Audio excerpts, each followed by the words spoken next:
Hello बच्चों, अभी जो मैं क्वेश्चन एक्सप्लेन करने वाला हूँ ये क्वेश्चन मैंने एनसीईआरटी बुक से लिया हूँ और ये क्लास 9 का क्वेश्चन है। चैप्टर्स का नाम है force and Newton's law of motion. Now see the question. A motor of mass 1200 kg is moving along a straight line with a uniform velocity of 90 km per hour.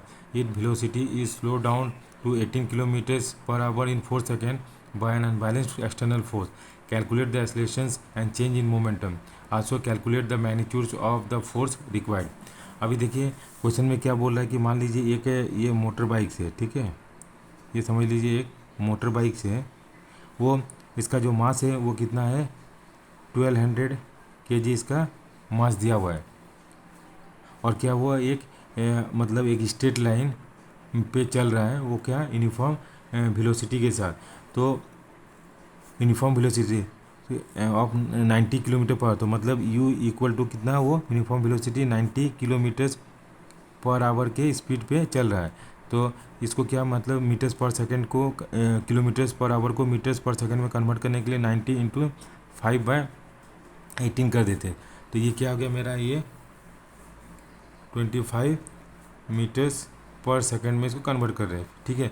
फिर क्या कर रहा है कि वो स्लो डाउन मतलब 19 kilometres per hour की speed में चल रहा था, फिर वो क्या हुआ 18 किलोमीटर्स पर आवर की स्पीड में मतलब वो इसमें कन्वर्ट हो गया। कन्वर्ट इन द सेंस कि इसका स्पीड कम हो गया। तो मतलब v इक्वल टू कितना हो गया 18 किलोमीटर्स पर आवर दिया हुआ है, मतलब क्या हो गया 18 इंटू 5/18, तो 1880 दैट इज इक्वल टू क्या हो गया 5 मीटर्स पर सेकंड हो गया। वो कितना स्पीड में कितना टाइम पे हो गया 5 मीटर्स पर सेकंड। टाइम इक्वल टू दिया है आपका 4 सेकंड में। ये आपका क्वेश्चन में दिया हुआ है। अब हमको निकालने क्या बोल रहा है कि इनिशियल चेंज इन मोमेंटम्स, ठीक है।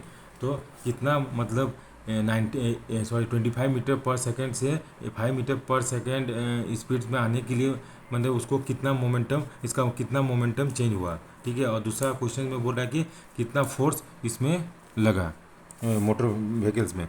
तो आप देखिए v इक्वल टू हमको क्या होता है फॉर्मूला u प्लस AT होता है।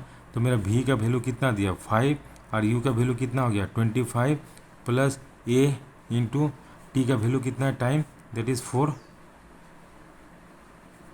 सेकेंड। तो अब क्या होगा -20 is equal to a into 4 हो गया।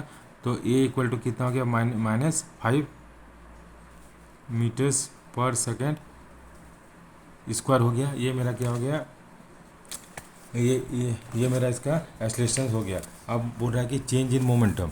तो चेंज इन मोमेंटम कितना होता है that is change in momentum that is equal to how much final momentum minus initial momentum. तो मेरा फाइनल मोमेंटम क्या होगा mass into velocity m into v हो गया minus initial m into u हो गया, ठीक है। अब क्या मास तो चेंज नहीं होगा, मास तो सेम रहेगा। तो हम क्या कहते हैं मास कॉमन ले लेते हैं, तो v माइनस यू करते हैं। तो m का वैल्यू कितना है, मास दिया है 1200 इंटू वी का वैल्यू कितना आ गया 5 माइनस 25, यही है ना। तो हम इसको कैलकुलेशंस करेंगे तो चेंज इन मोमेंटम कितना हो गया 1200 इंटू -20, तो मेरा कितना हो गया -24000 kg मीटर पर सेकेंड। तो मेरा जो फाइनल मोमेंटम कितना हो गया चेंज इन मोमेंटम कितना हो गया 24,000, ठीक है। अब हमको क्या बोलता है कि ये जो मोमेंटम्स आया कितना फोर्स लगा इसमें। तो फोर्स इक्वल टू क्या होता है, force equal to that is mass into acceleration, यही है ना। तो मेरा मास कितना है मास 1200 इंटू एक्सेलरेशन -5, तो ये कितना हो गया मेरा -600 न्यूटन। मतलब कितना फोर्स एग्जर्ट हुआ ये F equal to -6000 60,000 newton force exert हुआ। So this is the solutions of this question. Thank you for watching this video and have a nice day.